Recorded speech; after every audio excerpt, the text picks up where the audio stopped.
Hey, okay, let's go live. I will have a link for everybody. Drop it in the channel afterwards because nobody's living with me right now. Okay, so topic, lecture 26. Lecture 26. And the topic is, let me take it to the top. Voila. Okay, there we go. Got my notes. I have the text hanging by right here, and I've been through it. And I think that the text is good to reinforce some of these ideas, but I don't think I had, like last time I thought there were, sorry, I have my book over here. I thought that last time there were some kind of critical things I needed to say to sort of supplement. I don't think that's quite the same here this time. So let's give it a shot. For no reason, let's start with RSA and things you can do with it. Things, places it gets used. OS security, Apple, Microsoft, Linux, web browsers, all of them. Financial, authenticating credit card, debit card, digital signatures, digital rights, et cetera, et cetera. So that's where RSA gets used. So for whatever it's worth. And then this is some demo that you can run if you would like. Oh, wait, hang on. Just a second. I just realized you are not getting that stream. Just a second. Let me back up.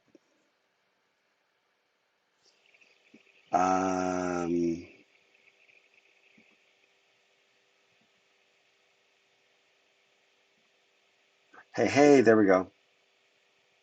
How's that? Better. Sorry about that. Okay, backing up. This is where the applications I mentioned. There's the OS stuff, the web browsers, all of them, financial, miscellaneous. So that's your slide reference. And then this is the Scott Baker's RSA demo. If you'd like to use it, download it at your leisure. And there it is in the files.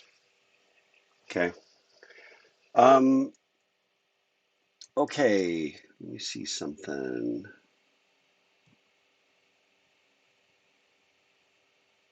All right.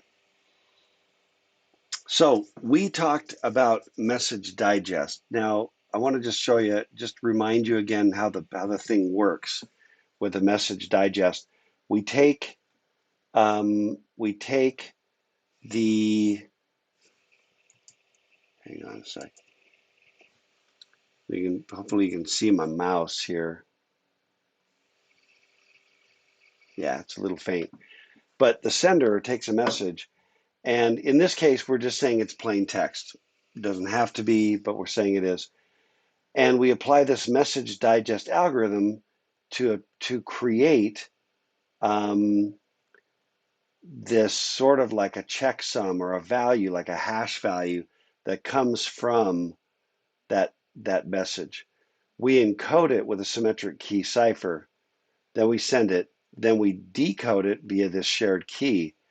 I can then take I take the message, the original message, run the message digest algorithm, and then compare the two, compare the one that I received with the one I calculated myself. And I need to confirm that those are the same. That is slide 7, and we were on slide 4, okay? But that's the message digest idea, is kind of a reminder. So the digest, a few ideas. It needs to be a fixed length, even though the length of the input messages will vary. It's one requirement. The process should be irreversible, means it's extremely difficult to find the input message given its digest. Now imagine, I mean, one really rudimentary form of a digest is like a checksum. where I have a value, right? No matter what my message is, I hash it or munge it, and then I give me the value that I have to add to that to get to some known value. But also like a parity bit is an example of it's an example of a digest. I'm just basically tacking on a bit. So then if somebody says, and then I encrypt it or whatever, I don't know where it came from, but then it's like, okay, byte number one, the value is one. The next byte, the value is zero. You can't, if I say the byte is zero, the value is, one, and it's a parity bit, all you know is that the remaining value is odd, and you have half of all the possibilities. And then if it's the other one, you got the other half of all the possibilities. You can't kind of get back, okay? So you can't, it's irreversible or essential. I mean, it's not reversible. You may be able to brute force it in the sense of try every combination, which we'll get to, but that's not reversing it. That's just brute forcing it by trying all the possibilities. That's actually the opposite of reversing it. That's going forward again for every possible value. Um, if you change anything in the input message, you should get an entirely different digest. So it's collision resistance, but turns out there are in fact collisions. And it should be, the algorithm should be computationally efficient. It shouldn't take you an hour for every message. Okay, so here's how we attack the message digest. Actually, let me just double check. Yeah, how to attack the message digest. So the problem, the big problem is that two different messages can produce the same hash. Okay, and so if this can happen, um, well, for one thing, if you can reconstruct a message and come up with the same hash, you might have the original message. But you may also have a different message. You could then replace the original message with this new message that happens to generate the same hash, and it's going to look like the message digest was received. That everything was great, that there was no tamper, that the data had integrity, et cetera, et cetera. Um, and so this notion of a brute force attack, um, if you have a digest, if I have L as the digest length, then I've got 2 to the L evaluations, okay, to get me, in other words, every possible value of the digest, right, 2 to the L. And however, there is the well-known birthday problem. Now, the well-known birthday problem says that in a room with 23 people, the odds that 2 of those people are going to share a birth date, not a birth year, but a birth day of the year, that there's a greater than 50% probability that 2 of them are going to share the same birthday. And what that means is essentially it's a probabilistic, you can run the math, but it's basically a probabilistic distribution of hash functions that when you kind of hash it, there's a chance of collision. So you don't have to get all the way to brute force. So therefore, we can find the 2 messages in a similar way. That's one approach. The other is that we can find 2 messages that have the same digest. We can do it in about half the time because we have a probability of colliding, of finding it halfway there on average, right? And they have demonstrated successful birthday attacks on MD5 and SHA-0. Might be possible in SHA-1. So NIST recommended migrating to SHA-2 10 years ago. Also finalized the SHA-3 standard, and some believe that SHA-2 has been weakened by the NSA with their random and number algorithm that commonly gets used for SHA-2, so that's a little more crackable. So NIST is now recommending SHA-3. So here is how the SHA-2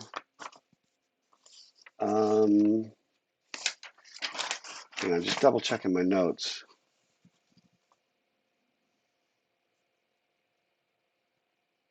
Oh, and I wanted to say this. These are just attacks that have to do with breaking the message digest.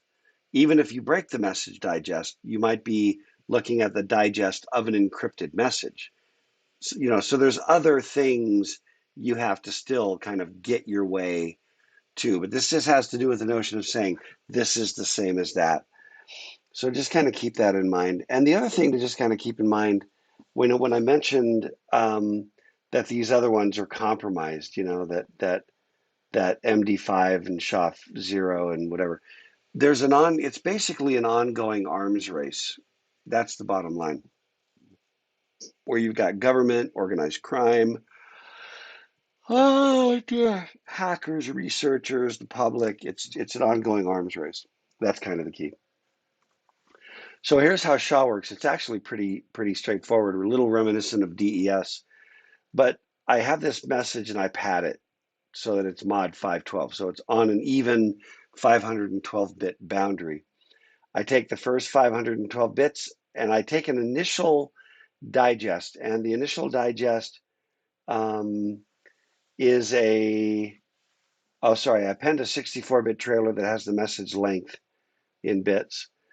I set the initial digest value to some constant, part of my algorithm. I take 512 bits, I do this hash function between it and the constant, I get the first transformed value. I then take that value and the next 512 bits, I hash them together, get another value. I do that for every 512-bit chunk. So I get a pretty smoothly,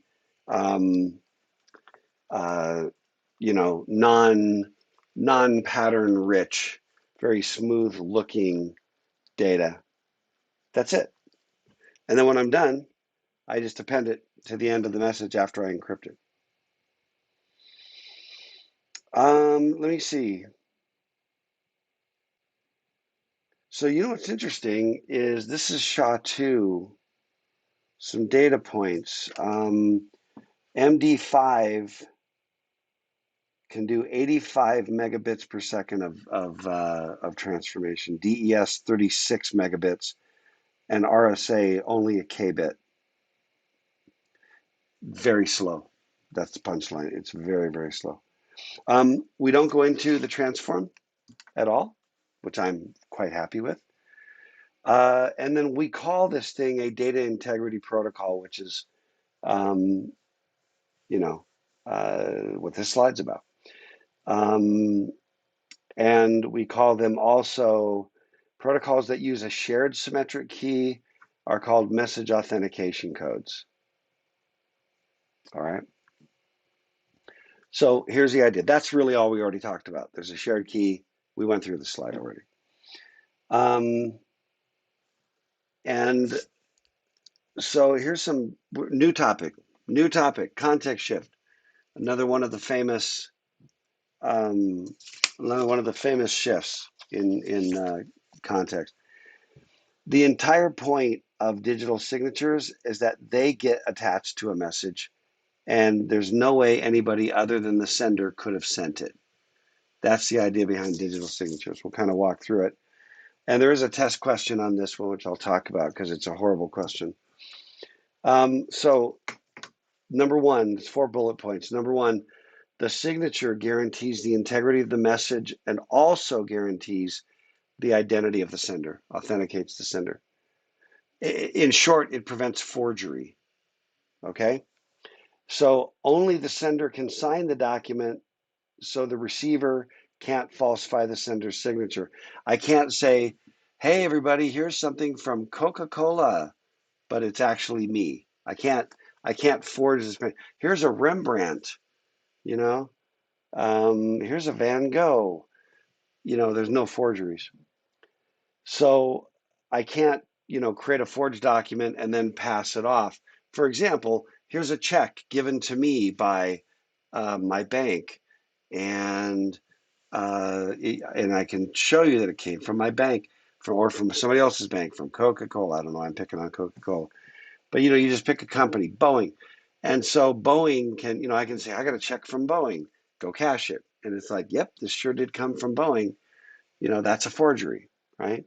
They need to be able to look at that and just go, no, that only came from Boeing. And then the other flip side of that is that the actual sender who signs the certificate or who signs the document, the data, it has non-repudiation, which means that they can't go back later and say, I never did that. Like, no, you definitely did that. And so that neither party can misrepresent what happened. And a third party can't be fooled in, by somebody masquerading as the sender. And I think you can see why that would matter. Here's a question. A digital signature is a cryptographic process that blank. And I'm just going to tell you what the answer is, and I'll probably change this question when it's exam time, at least a little bit. Let me read them real quick. The options: uses RSA to guarantee that the message contents are transmitted only in ciphertext. Well, that's obviously not it. As we already showed you, here's using a data integrity protocol and the digital signature idea where I'm using an authentication as well as the data integrity. I can do, it doesn't matter, I can do it with plain text. Second bullet, requires the use of digital ink that can only be removed by degaussing. Hate it. What ha ha ha. No, that's not it. Uses a symmetric key and a message digest to provide non-repudiation. Well, no, the symmetric key, non-repudiation has to involve public key, okay? Uses cipher block chaining to prevent man-in-the-middle attacks. We're not talking about man-in-the-middle attacks at all. The correct answer uses public key cryptography, and we'll talk about the fact that we're actually encrypting with the private key, and then publicly you can tell that it was me. The sort of symmetric reverse nature of encrypting and decrypting with public and private keys.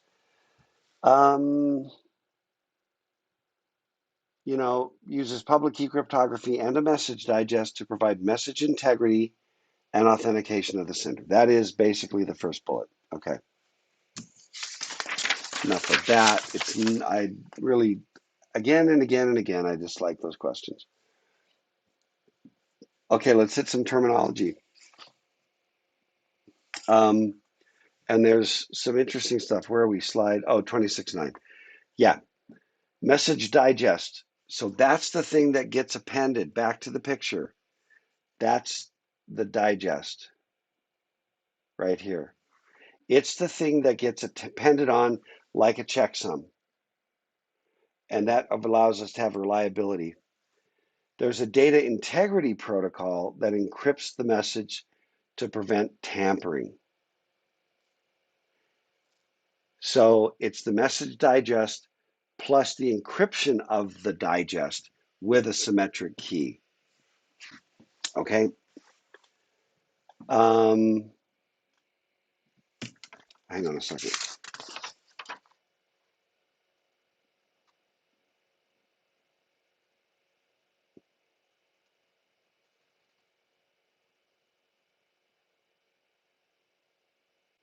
Okay, so I'm just looking back. I'm questioning myself on the answer to the question, but I'll have a better answer before it's final exam review time.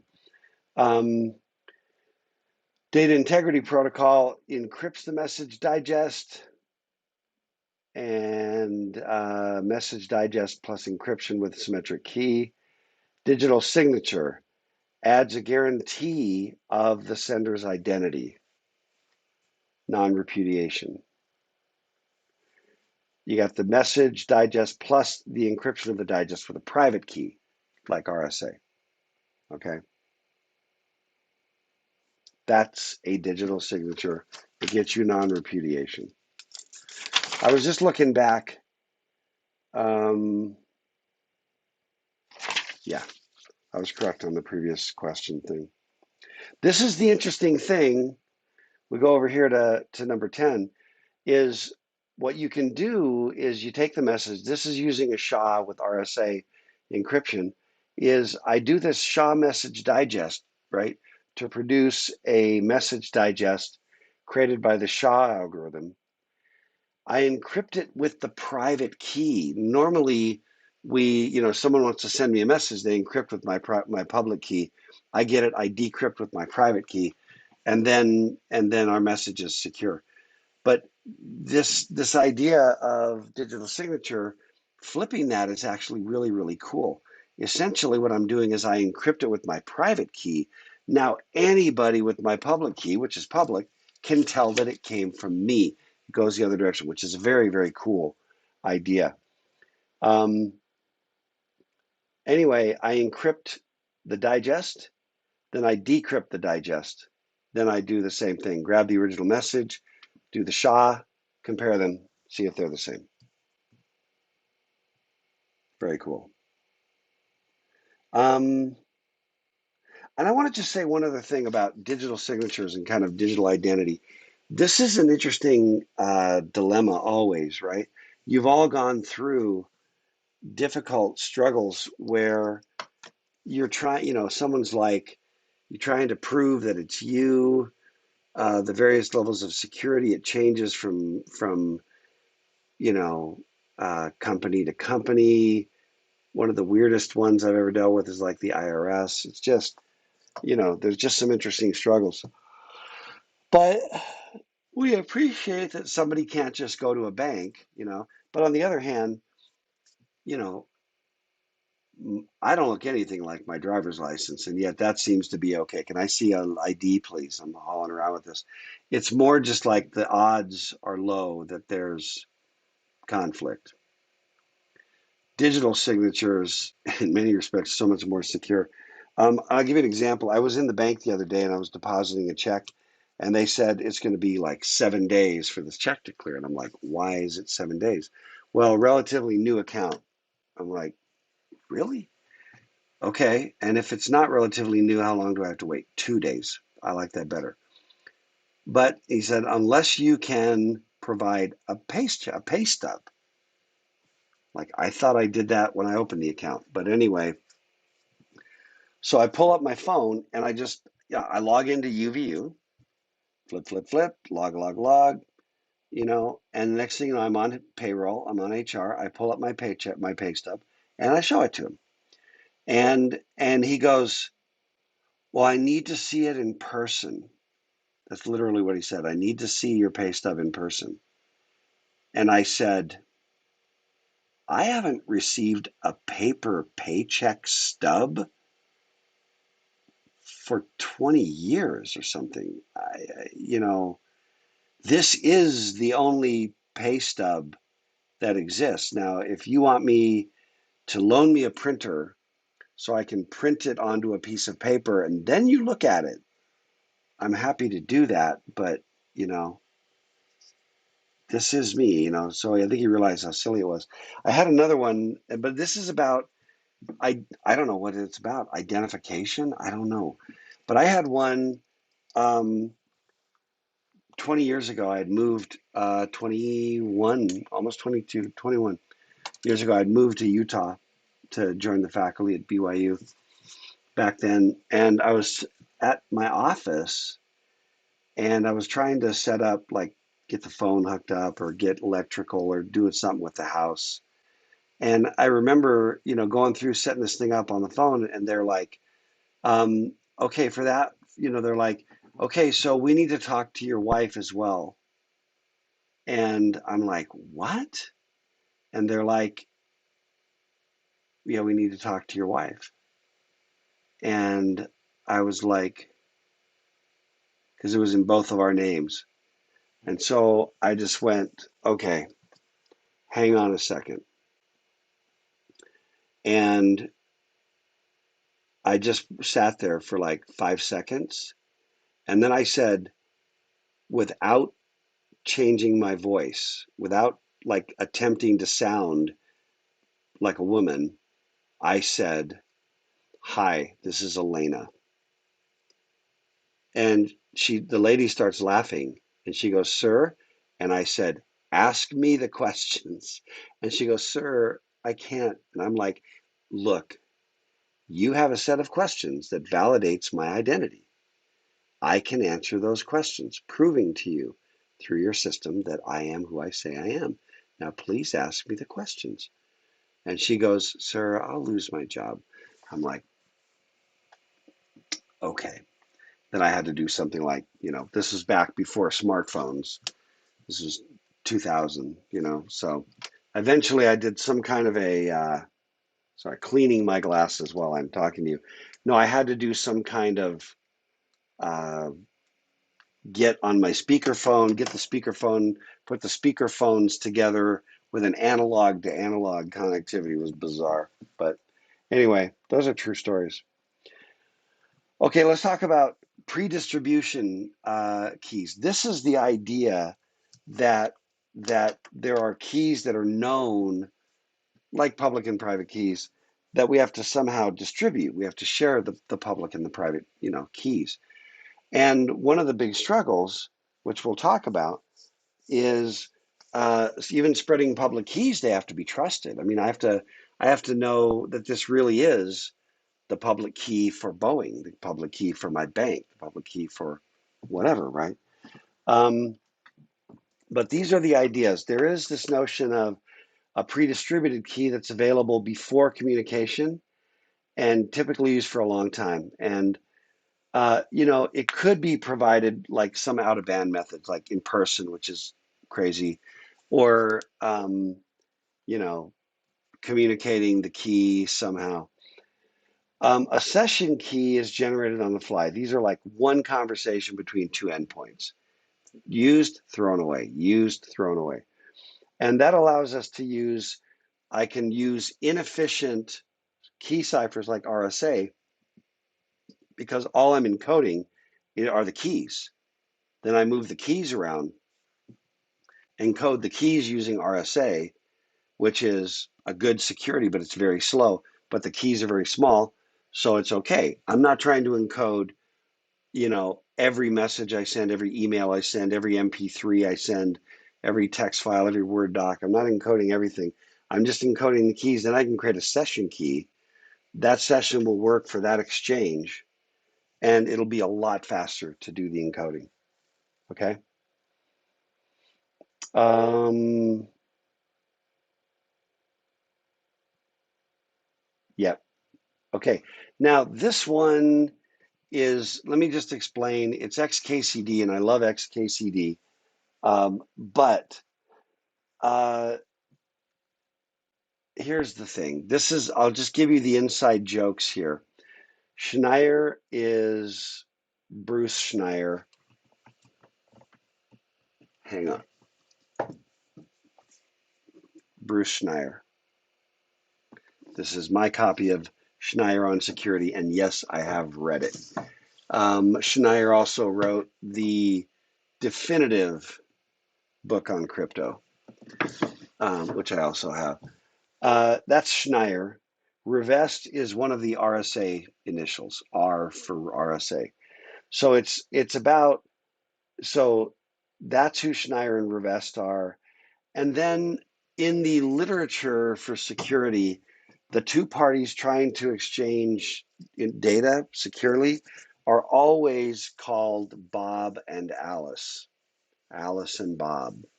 And the interloping evil person is always called Eve. I suppose Eve for evil, Eve for eavesdropper, I'm not sure. But the evil person in the middle is always called Eve. And they do that just so that in their literature they can say, Bob sends a message to Alice, Alice responds. And you can use names, that's what that's all about. So if you look at it from that perspective, it's also kind of an introduction to PKI. But um, notice by fooling Alice, this is the mouse over, by fooling Alice into believing that my public key was Bob's key, she should have verified that Bob had digitally signed that key. Alice is so naive.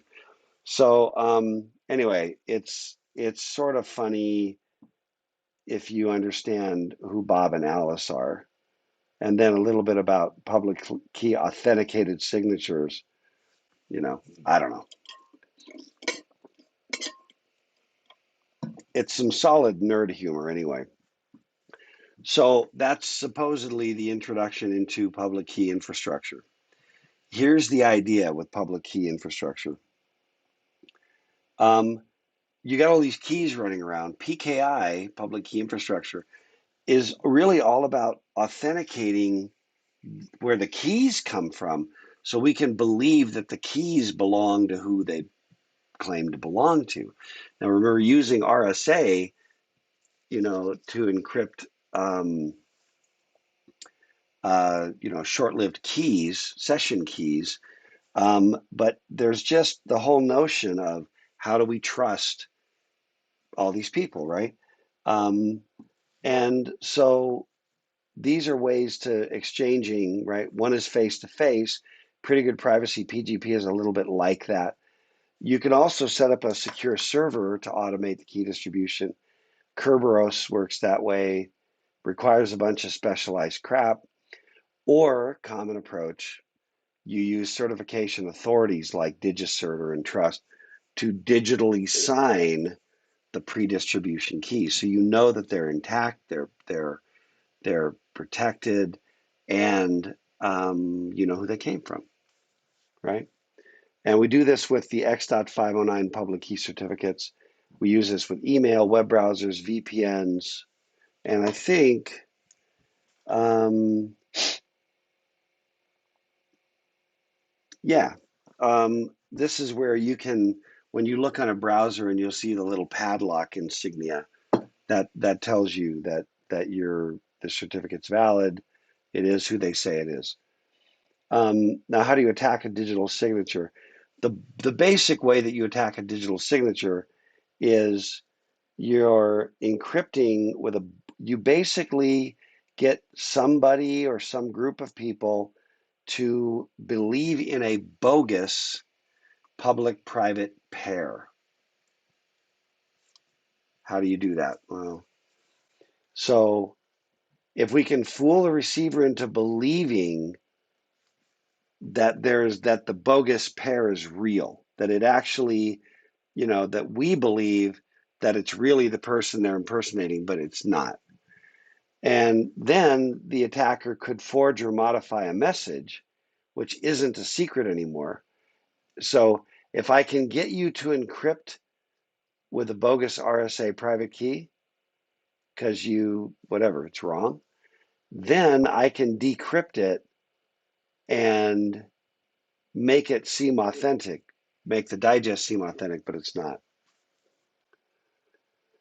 Um, and then the receiver uses the bogus public key to decrypt the false. So right, I have the private key, and I publish this bogus key, and I convince the world that that public key belongs to Boeing or somebody's bank or whatever.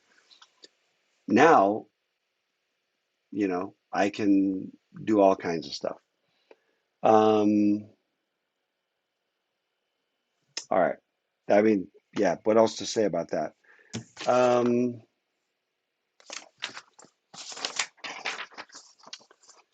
yeah, two more slides.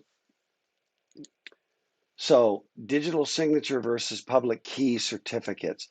The digital signature proves the identity of the sender of a message or a document. The public key certificate is a verifiable document that contains a public key. Okay? Think of it as a trusted container for transporting a public key. A container I can put a public key in. Okay? They're related. Because the public key certificate is authenticated by the digital signature of a trusted authority. And then the X.509 is the standard that describes the format of the digital certificate. Okay, that's it really for that one. Essentially, it's the way of proving or demonstrating that you don't have a bogus public key pair. Last question, which is not contained within a public key certificate. Now, this one's a bad question because it includes crap that's not even in the slides.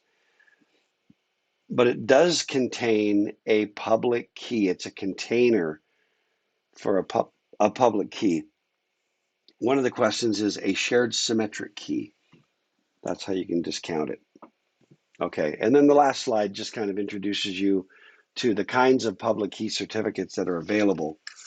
DB certificate, domain validation, they're inexpensive and pretty weak. And by weak, it means the certificate authority checks to see that the person requesting the certificate for domain name matches the person who registered the domain name in the WHOIS record. And it's not secure enough for financial.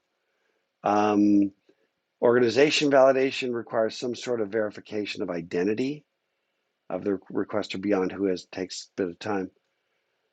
And then an extended validation certificate is the strongest based on certain standards, the CAB forum, best for e-commerce and financial.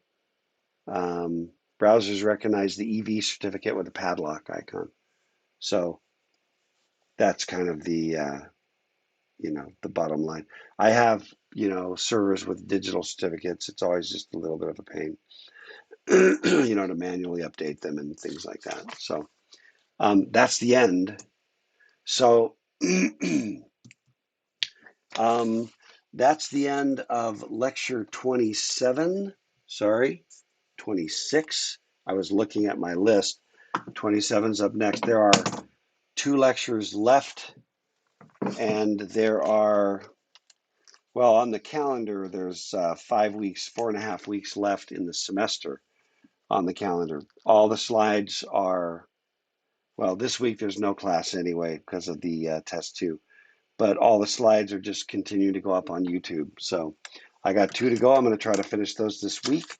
So I'll be clear, and then we'll try to do something in person the last week of class, kind of a, I don't know, prep for the final, or what's important about the final, that kind of thing. Okay, that's all I got. Later.